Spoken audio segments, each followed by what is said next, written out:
Maka apabila tidak ada bagi kunci itu gigi, maka tetap tidak akan terbuka pintu. Terbuka pintu ibadat bagi kita. Maya katanya tak le tak pakai ada yang harga. Dan apabila tidak terbuka pintu lemari, bagaimana sampai katanya kepada sesuatu yang ada dalam lemari daripada taatnya, logika haji.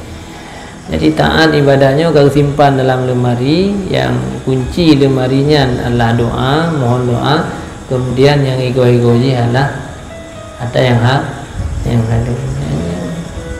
Jadi udip dalam keadaan sederhana, pas-pasan, kupur demam mewah, ada rumah mewah, motor mewah, kehidupan saya mewah, urung-urung galak kita, tapi harta yang terdapat daripada harta yang haram. Karena rezeki yang paling raya sebenarnya yang saleh.